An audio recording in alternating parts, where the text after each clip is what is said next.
Hello. I don't teach men, but I'll just briefly answer your question. So the concordance is a Bible dictionary.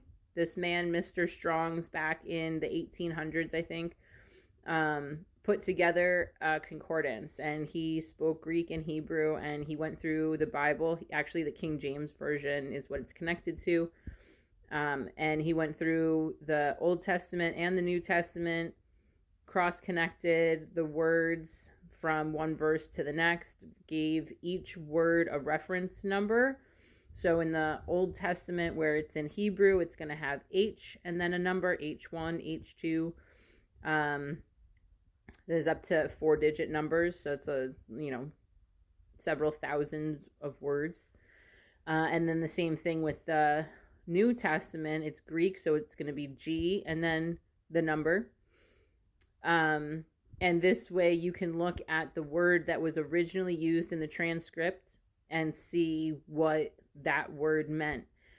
So he spoke Greek and Hebrew, and so he was able to go through and see the word and write the definition according to what it meant in that original language. So in Jeremiah 8:8, it says that it tells us that there's going to be a lying pen of the scribe. So with every new translation, as you're talking about in your video, there's different words used, different translators use different words, and so we have to kind of decipher what it's supposed to mean, and this Strong's Concordance is very helpful. For example, in the New Testament, the word grace, right? We're saved by grace through faith. So we better know what grace is, right? If you look in the concordance, sorry, I was turning off my notifications.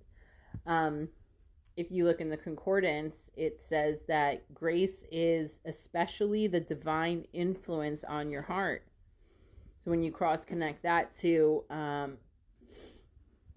Titus 2, where it says that grace is going to teach you to deny ungodliness and the lusts of this world, so you can live soberly and righteously in this present day, then you can, in one word, sum up grace as conviction, right? That's God's conviction, his influence on your life, right? And then if you obey that grace, then you're going to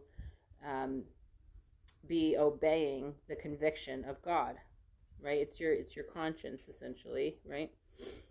And the concordance helps you with that. And so it's a way to find what the lying pen of the scribe is, so that you can say, okay, well, the Ethiopian Bible says this, and the King James Bible says that, and the ESV says this, and the NIV says that, and you can kind of figure out what the truth is supposed to be. And then, of course, we get 2 or 3 witnesses for everything. So if you come across something where it's like, that doesn't really seem to make sense with the understood definition of that word, then you can go into the Strong's and you can apply that to the various verses as you're reading, and helps to just make sense of what is being said. One of my favorite verses or chapters for this also is in Hebrews 4, where it's talking about the Sabbath day. There's 2 different words that are used for rest, 2 different Greek words. And so when Paul's talking about, or whoever the author is, the people of old who weren't able to go into his rest, it's one Greek word. And then when he says, therefore there still remains a rest to the people of God, it's a different Greek word, and the second Greek word actually is sabbatismos, right? So it's Sabbath. It's the 7th day Sabbath versus the rest, which is just a general, I'm going to rest. So it's been really helpful to me in my walk.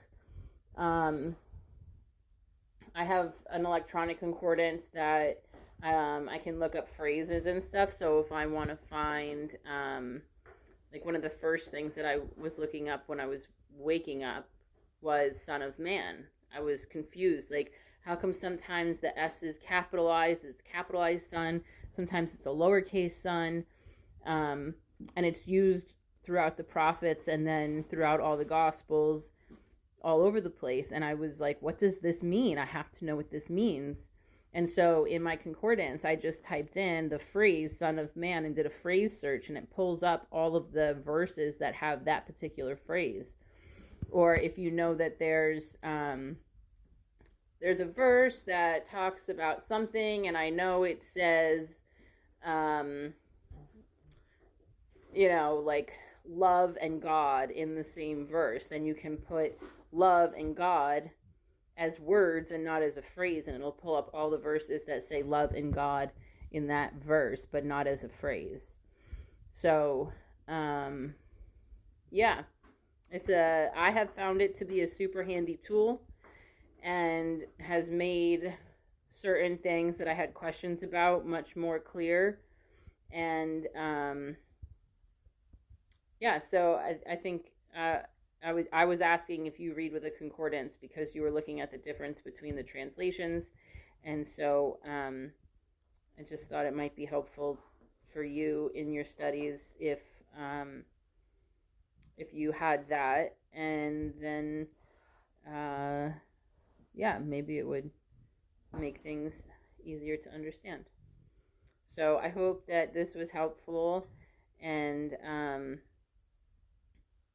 if you have any other questions, I can put you in touch with one of the brothers at my church, and he can kind of walk you through with a bit more detail, and some of the places where they have found there to be some very important lying pen of the scribes, and how we've been able to understand the scriptures better.